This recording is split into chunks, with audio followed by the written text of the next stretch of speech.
हमें पता है कि ओम एक रहस्यमय ध्वनि, हमें पता है कि ओम एक पावरफुल मंत्र शब्द ध्वनि जिसे नई ऊर्जा सकारात्मक मन की शांति के लिए उच्चारित किया जाता है। क्या आपको पता है कि ओम मंत्र में इतनी ऊर्जा क्यों है और कौन है इस मंत्र को बनाने वाला? क्या सभी ध्वनियाँ ओम मंत्र से ही निकली है? क्या ओम को 3 नामों से जानते हैं? कौन से है वो नाम बताएंगे इस वीडियो में। और आइए, स्वागत है आपका इस नई वीडियो में। चलिए बने रहिए लास्ट तक। बताते हैं ओम मंत्र के 3 नाम कौन से हैं। वो नाम शब्द है ब्रह्मा, नाद, ब्रह्मा और अक्षर। अगर हम ओम के रहस्य को समझ गए तो ब्रह्मांड की उत्पत्ति के रहस्य को भी समझ सकते हैं। हम उस रहस्य को भी समझ सकते हैं कि 64 योगिनियों का ब्रह्मांड की उत्पत्ति के साथ क्या संबंध है और ब्रह्मांड से पहले योगिनियाँ क्यों और कैसे प्रकट होती है। इस यूनिवर्स ब्रह्मांड की उत्पत्ति से पहले जब कुछ भी नहीं था, तब उस व्यक्त ब्रह्मा को सृष्टि रचना की इच्छा हुई और वह अव्यक्त ब्रह्मा अपने आप को 2 अव्यक्त तत्वों में विभाजित करता है। पहला तत्व होता है पुरुष और दूसरा तत्व है प्रकृति। अब हम समझते हैं कि ब्रह्मा ने अपने आप को जिस पुरुष तत्व में प्रकट किया, वह पुरुष तत्व क्या है? पुरुष यानी परम चेतना, सुप्रीम कॉन्शियसनेस, परमात्मा। हालांकि ब्रह्मा खुद एक परम चेतना पुरुष तत्व शिव है, तो ब्रह्मा सदा शिव। पुरुष तत्व विष्णु है तो ब्रह्मा महाविष्णु, और पुरुष तत्व ब्रह्मा है तो ब्रह्मा महाब्रह्मा। पुरुष ब्रह्मांड की आत्मा है जो हर जगह, हर चीज, किसी में, हर समय मौजूद रहता है, सजीव और निर्जीव दोनों में। प्रकृति यानी कि ब्रह्मांड की वह शक्ति, वह यूनिवर्सल फोर्स जो ब्रह्मांड के बनने से पहले अव्यक्त रूप में मौजूद है। प्रकृति सभी भौतिक पदार्थ का मूल अव्यक्त रूप है। प्रकृति पुरुष की परछाई है और प्रकृति और पुरुष एक सिक्के के 2 पहलू है। पुरुष यदि सर्जक देवता ब्रह्मा है तो प्रकृति इस ब्रह्मा की ज्ञान शक्ति देवी सरस्वती है। पुरुष यदि संचालक देव विष्णु है तो प्रकृति संचालक शक्ति लक्ष्मी है। पुरुष यदि लय करता तो शिव है तो प्रकृति प्रलयकारी शक्ति काली है। पुरुष चेतना है तो प्रकृति फोर्स यानी कि शक्ति है। अब इस ब्रह्म के 2 तत्व पुरुष और प्रकृति मिलते हैं, यानी दोनों के बीच कॉन्शनेस आती है, तो एक अक्षर, एक नाद, एक ध्वनि उत्पन्न होती है।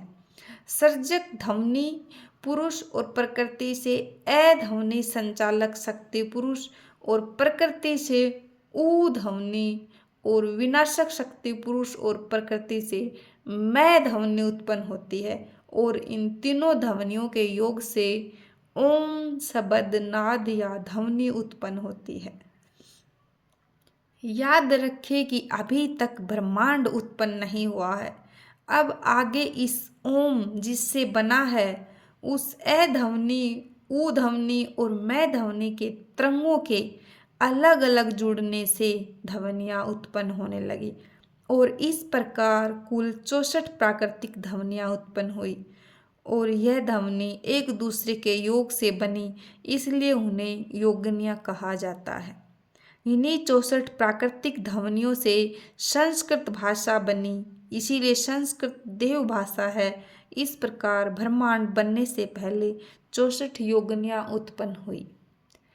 प्रकृति और पुरुष को जिस त्रिकोण के संबल से दर्शाया जाता है, उसका आकार डमरू जैसा है, और इस शिव और शक्ति, पुरुष और प्रकृति के कॉस्मिक डमरू इसे यह सारी दुनिया उत्पन्न हुई, और इसे महेश्वर सूत्र में बताया गया है। यह 64 योगिनियाँ एक निश्चित क्रम में एक दूसरे के साथ जुड़ने लगी, तो एक लय, एक फ्रीक्वेंसी बनने लगी, जिसे छंद कहा जाता है, इसे स्ट्रिंग कहा जाता है। और इस स्ट्रिंग में जो वाइब्रेशंस और फ्रीक्वेंसी से जो ध्वनियाँ उत्पन्न हो रही थी, उन्हें मध्यम वो कहा जाता है। जब ये छंद यानी स्ट्रिंग एक दूसरे से जुड़ने लगी, एक दूसरे के साथ योग किया, तो सबसे पहले एक परमाणु बना और वह अत्यंत सूक्ष्म परमाणु था आकाश तत्व का। और इस परमाणु के बनते ही वायु, तेज, जल और पृथ्वी के भी परमाणु साथ बनने लगे और एक प्रचंड विस्फोट हुआ जिसे विज्ञान की भाषा में बिग बैंग कहा जाता है। और इसी के साथ समय की भी उत्पत्ति हुई।